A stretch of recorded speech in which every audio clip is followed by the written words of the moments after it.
I miss the sea.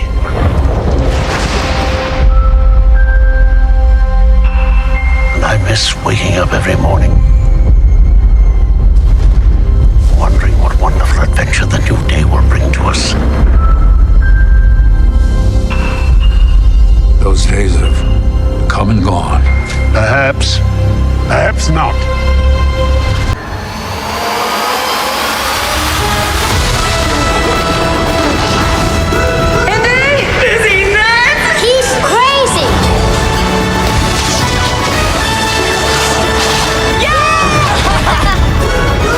Chosen wisely.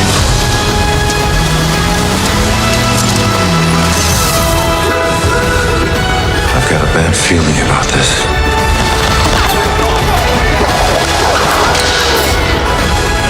Give him hell, Indiana Jones! It's not so much what you believe. It's how hard you believe it.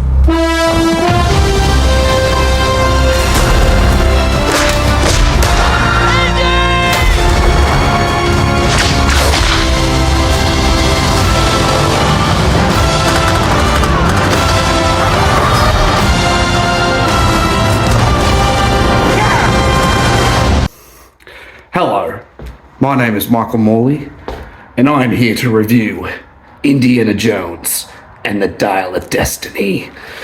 Returning Harrison Ford, an 80-year-old man coming back to play Indiana Jones. Who would have thought we would ever see that? And in a world, it actually happened. Now, I think everyone, left Kingdom of the Crystal Skull kind of a bad taste in their mouth. I, for one, didn't think it was a bad sequel. It certainly was underwhelming, but it wasn't terrible. I mean, I've seen a lot worse sequels. Other than that, Dial of Destiny. Oh my God. It is a fantastic follow-up. It is charming. It is touching. It is fun. This is a fun movie. And Harrison Ford, you can just tell he enjoys playing this character. This is his favorite character out of all the roles he's played. He has always said that he would always come back to play Indiana Jones again in a heartbeat because he loves this character. And this time, Steven Spielberg did not come back to direct. A man named James Mangold came in to direct this film, and it's effortless. He does it so well. You can tell that he studied Steven Spielberg's eye of direction from the other 4 films. He completely was so loyal to the style, to the theme, the shots, the interior, everything. It felt like I was watching a Steven Spielberg movie. And man, this was such a delight. I was so surprised. I was, my expectations were, lukewarm. I wasn't really sure what to expect. Yeah, and man, this is a good Indiana Jones movie. I'm not going to tell you everything that happens, but it's about there's a dial that has something to do with changing history. That's all I'm going to say. And the character of the villain, Mads Middleton, he is fantastic in this movie. He is a fantastic villain, a fantastic Nazi.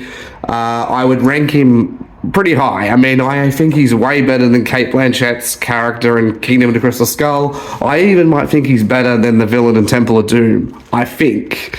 But he's a pretty cool villain, and he has a really good backstory. The character of Helena Shaw, played by Phoebe Waller-Bridge, she's great. She's a really fun character, and a lot of people were worried that she was going to, possibly outshadow Harrison Ford as Indiana Jones. Not at all. She does not outshine Indiana Jones at all. It never happens. Since Disney is known to do that, Star Wars, Rey. Other than that, this movie, I really just think what the mistakes were made with Kingdom of the Crystal Skull, they listened and fixed the mistakes.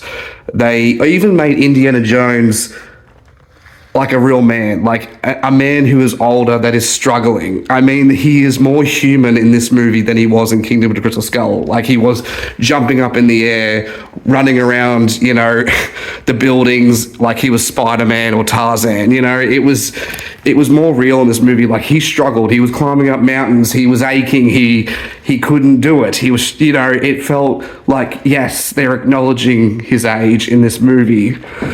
I really loved the return of Salah, of, you know, John Rhys Davies coming back. It was fantastic to see him, and he's in it for quite a few scenes. It was just touching. It was great.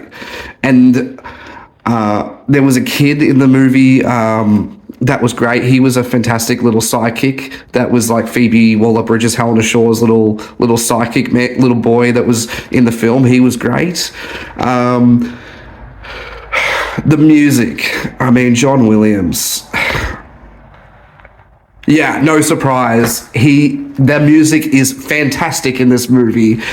Oh my God, it's hard to believe that John Williams has been alive this whole time. He's in his 90s and he's still making quality music. And without the music, it's not Indiana Jones. And it's great. What can I say? It's fantastic. He's still fantastic. The music is great. John Williams is fantastic. There you go.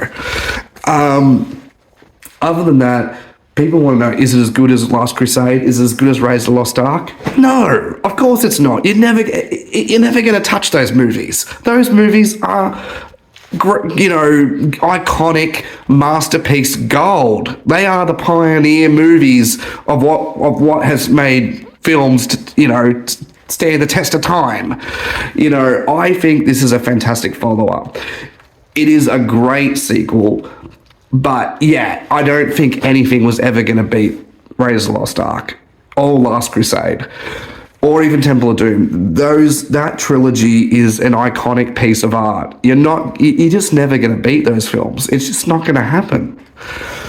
You know, but that wasn't the point. The point is that this is a fun follow-up. It is a decent film. It is a great movie. I really can't really fault this movie other than maybe it drags on a bit at times.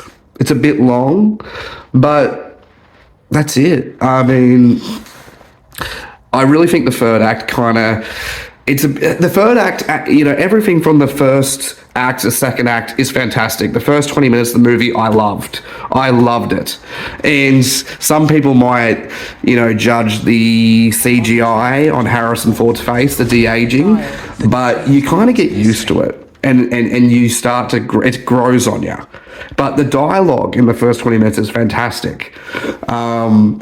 You know, the third act is where it gets kind of a bit weird, but I don't want to say, because there's a lot of things that happen in the third act, but there's a choice that happens that you're either going to love or you're going to hate.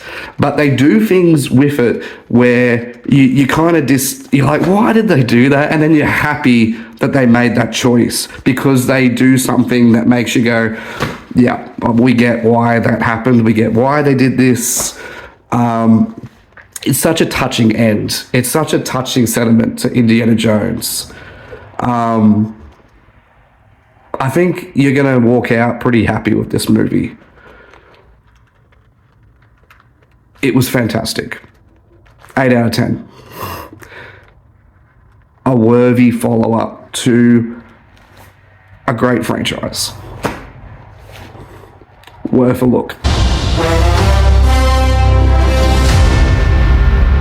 Who is this man? I'm her godfather. Morley related.